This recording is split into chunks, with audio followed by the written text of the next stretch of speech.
Madison was born July 24th, 1995, and my pregnancy with her was uneventful. Her birth was easy. She was a little small, she was a little bit early, but the doctors didn't seem real concerned about that.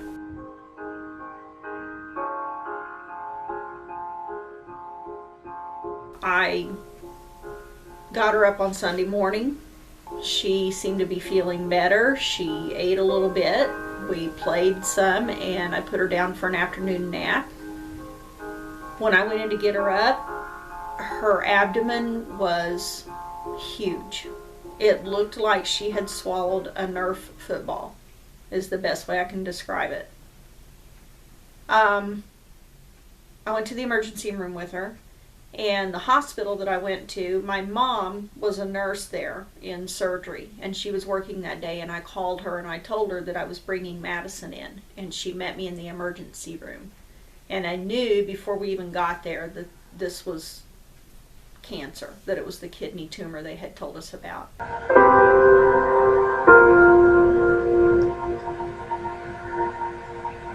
The next morning we were transferred to St. Jude Hospital in Memphis, and 2 days after that they were removing her kidney, her left kidney. She was left with her right kidney. She went through chemo and radiation. That was rough, but she was tough. She made it through it. She learned to walk while she still had staples all across her abdomen from her surgery. She started talking. She was a tough kid, and she did okay.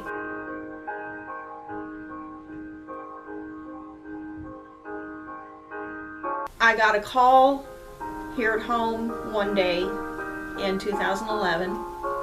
It was February 11th, and Madison was on the phone. She was with her dad, and she was headed to the emergency room at St. Mary's in Evansville, Indiana. She had just been to see her pediatrician. She had been sick with what they thought was a cold for more than a week. And when the pediatrician saw her, he told her to go right to the emergency room. When she got there, her hemoglobin was at 5. She could barely breathe, and she was yellow. And I saw her in a room in ICU when I got there. And she looked awful. She looked horrible. And, the first thing you think of is it's the kidney. The remaining kidney is done. And they took her to Cosair Children's Hospital in Louisville, Kentucky. And they verified there that her kidney was failing and that she would need a new one. She would need another kidney.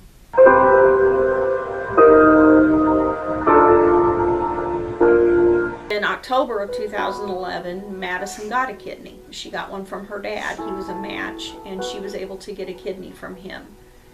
And that went well. The surgery went well. Her recovery went well. She took her medicines. She did everything she was supposed to do. And things were great. She got to go back to high school. She got to graduate high school. However, in March of this year, 2015, Madison got desperately ill again and ended up back in the hospital in Louisville. And her transplanted kidney was rejecting. They did ultrasounds, they did CAT scans, they did blood tests, they even did a biopsy of the kidney, and everything came back that she was rejecting this kidney.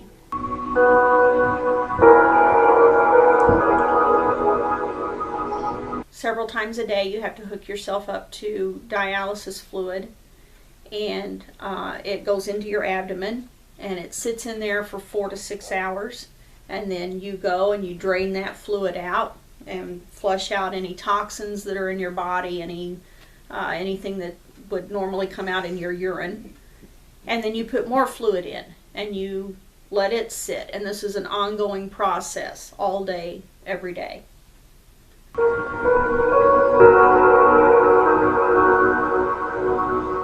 Madison's 20 years old. She is engaged. Her fiance is a wonderful guy. I can't think of any other 19-year-old kid that would spend as much time doing things for his fiance as Mike does. Mike takes her to the hospital when she needs to go. He takes her to doctor's appointments. He does everything he can to make her life better and to take care of her. At this point, Madison can't hold a job. She can't go to a traditional college where she would be walking around on a campus and going to classes. She's 20 years old and she has almost $500,000 worth of debt for this kidney problem.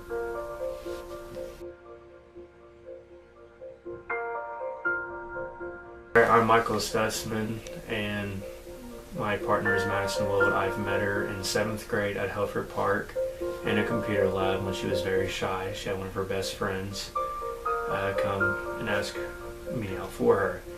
So ever since then, we've been dating for about 7 years, and I noticed I believe in 2009 and 2011, she had kidney failure, and ever since then, she's been having horrible kidney problems, and I've been through it all with her. Saw what she's went through, all the pain, the troubles, and a lot of doctor appointments back and forth to Louisville. And during that time, I haven't seen her in about 2 or 3 months. And then she'll come home, see a little bit, and the next thing you know, she had to get admitted back in. It's just the most horrible thing for someone to go through their whole life, ever since she was 14 months old. So I'm hoping pretty soon she can get a kidney transplant 6 months from now. And the best thing I'm going to do for her is I'm going to test and hopefully I'm a match, and if I am, I'm going to give her one of mine.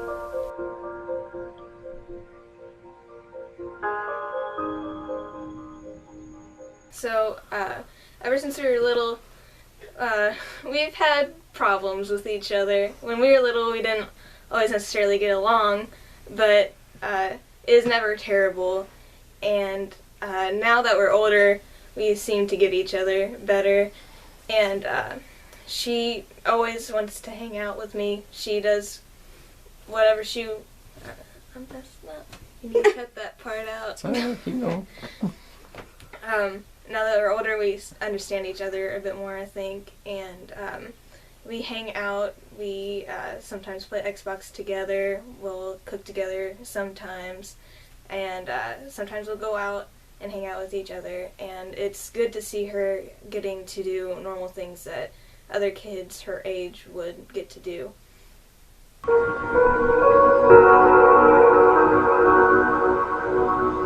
Madison's stepdad.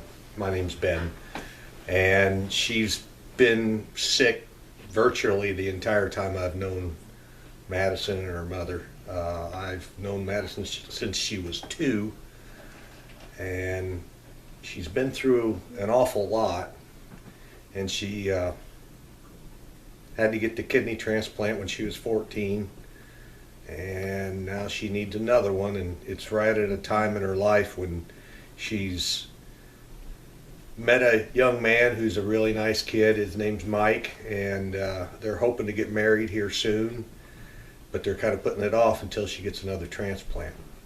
So, you know, if anyone could help, it sure would be appreciated. I know there's been tons of medical bills in the past, and this could take, they said, up to 5 years to find another kidney. And I hope it doesn't take that long so that she and Mike can get on with their lives. Anyway, thank you.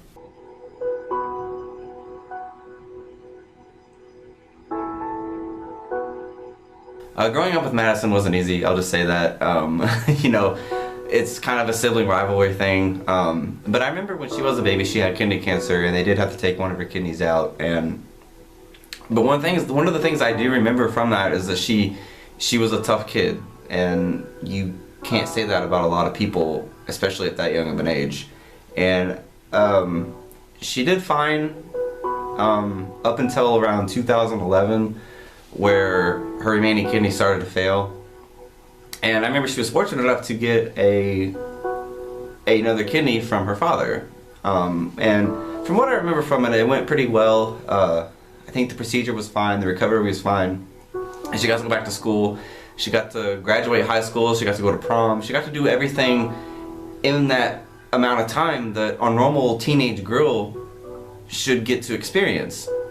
You know, going to prom is a big thing for girls, especially in high school. It's a big thing for everybody, and she got to do that. She got to graduate high school. But, you know, ever since she was a baby up until now, she's always struggled with kidney problems. And being 20 years old and being almost $500,000 in debt, that sucks, because she's never got to fully experience or live a normal life the way that a teenage girl should. Even an adult, well, being an adult now, she's never got to experience that. She's never going to be able to drive. She's never going to be able to hold a job. She's never going to be able to fully live on her own and experience that like you and I would get to. You know, to somebody like me or you, that's not a big deal, but to her it is. And not being able to do those things because of kidney failure, because of just everything that she's had to go through in life, plain and simple, running out of options, and any help that we could get from anybody would be greatly appreciated. Just kind of sit back and think about everything that you've seen and heard in this video, and just think, you know, would I want my child to go through this? And I know that nobody would. So, like I said, if anybody is willing to help, if anybody is willing to just to do anything, it would be greatly appreciated. So, thanks.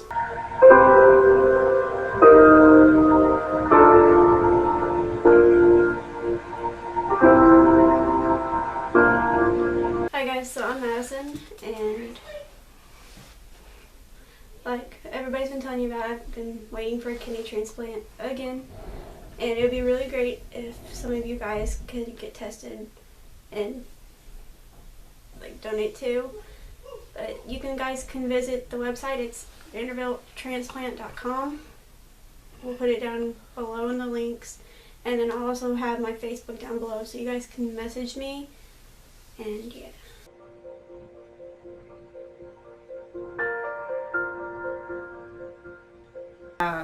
You know, we could wait 3 to 5 years for a donor kidney, for a deceased donor kidney. And we're willing to do that. But if we can find a living donor for her that could maybe donate a kidney and have her back up on her feet and living a normal life in a year or two, that would be even better. Anything that anyone can do would be wonderful. It would just be wonderful. I think the most any parent wants for their kid is for them to be healthy and happy. And Madison has had long periods of happiness, she's had long periods of health, but she's also had very long periods of bad health and a lot of unhappiness. So I think it's her turn to have some of that.